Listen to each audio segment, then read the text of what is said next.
Growing your own vegetables in containers is sometimes the only option for people that's got very limited space, but it doesn't mean that it can't be successful.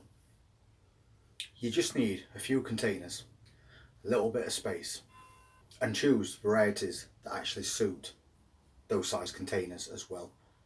Shallow rooted plants always work best. We've been experimenting this year with pots and growing carrots in quite small pots. And we got two varieties of carrot that we used. We had Chantenay Royals, which are short, stubby little carrots, so they're perfectly suited for smaller containers.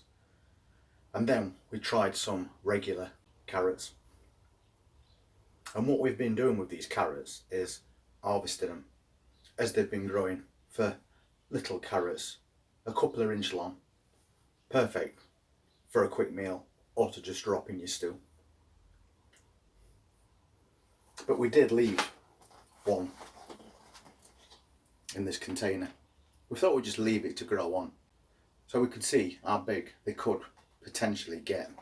So we've took all the little carrots out of there, and now there's just this one. So a few months later, did it get any size at all? We're about to find out. And you can see that this carrot has got quite a nice bit of growth to it. And as I said, we did have little baby carrots in here, which we thinned out as they grew. Let some grow a little bit bigger than others. But we wanted to see what happened with this one if we just left it. And I can see the top of that carrot doesn't look too bad. So let's pull it out and see what size we got.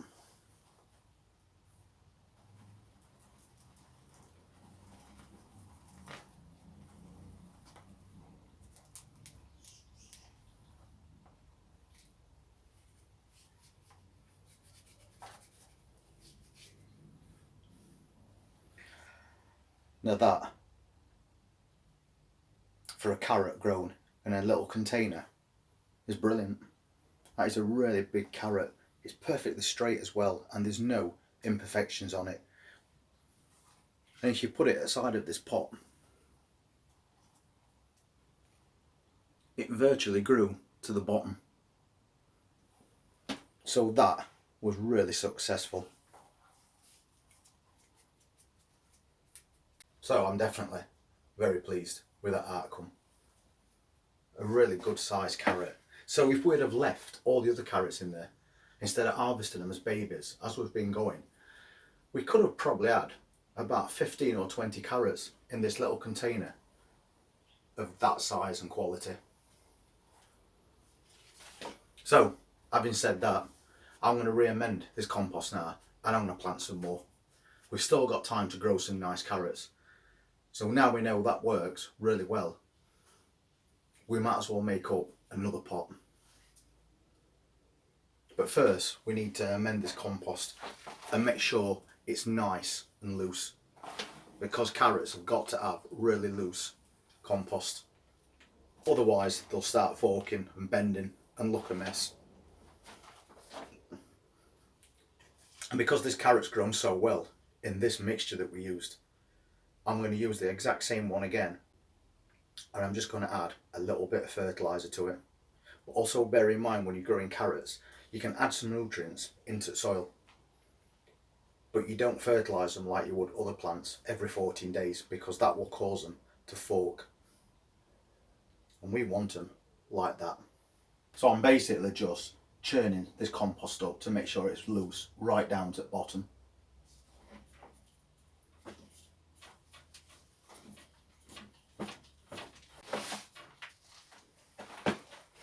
And then I'm going to put a bit of fish blood and bone in it.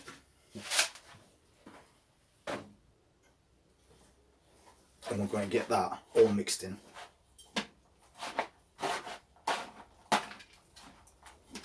And we'll give it a shake and then just bang it to settle it a little bit. And then I think what I'll do is I'm going to top it up a little bit more. Maybe we can get an even longer carrot that way. So we've got some really fine sieved compost here.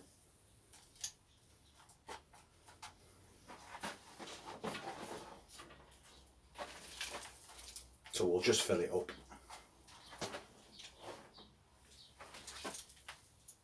Not right at the top, because we have got another little trick that we do with carrots.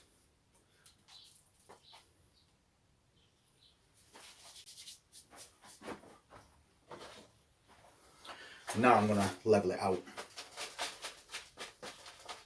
because I want all these carrot seeds to be at the same level. I don't want cracks and crevices or holes for these carrots to fall any deeper than what I put them.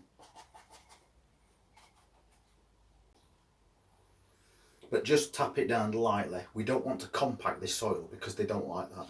Then we're going to give it a really good watering. And I mean really soak this compost.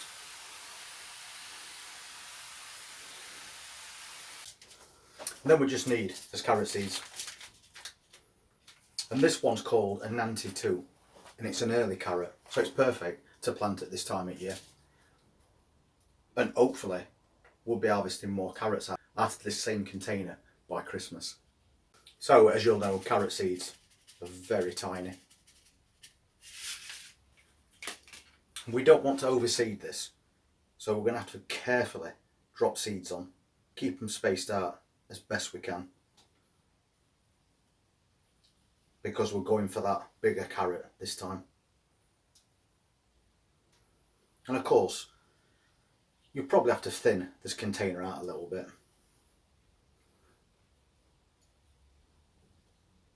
just to make sure that these carrots have got enough room as they're growing. And it might not look much, but don't be tempted to overseed. And I think that's going to be plenty. So now we just need to give it a really light covering of compost. So to make sure we do only give it a very light covering of compost, you know I'm going to use the colander again. I can just sprinkle a dusting over the top of these seeds with one of these. So I've got complete control over how deep these seeds are buried, which is really important considering they're so tiny. So, very light covering. And I just do it until I can't see the seeds anymore. And at the same time, you're keeping this compost nice and loose, which is perfect. And that's enough. Then we're going to water it again to make sure that these seeds have got plenty of moisture. And that'll do. And it is worth knowing that carrot seeds are notorious for not germinating if they're left to completely dry out. So you need to make sure that this container retains moisture until these seeds start to germinate and you can see the little tops starting to appear. Because once you get to that stage, you know it's working, and all you need to do then is keep an eye out for how close together these little seedlings are, so you can remove a few, allowing all the others to be evenly spaced and grow bigger. And I find the best way to keep the moisture inside this until these seeds have germinated, and also the cheapest way, is just cling film. So we'll just stretch a piece over the top of that and tuck it under as well, so it's got a nice seal.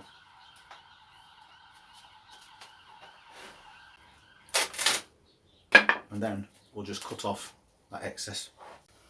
So now basically you've just made a little propagator which is going to hold all that moisture in until these seeds germinate, and it's going to give them the best chance during that germination process. So ultimately we can get carrots at this size in a little container like that using amended compost and just making sure it stays moist and all the compost is nice and loose for it to grow properly and straight. So if you're interested in seeing what else we put in containers and how these get on between now and Christmas, just hit that subscribe button, press that notifications bell, and we'll see you next time. You all take care. Thanks for watching.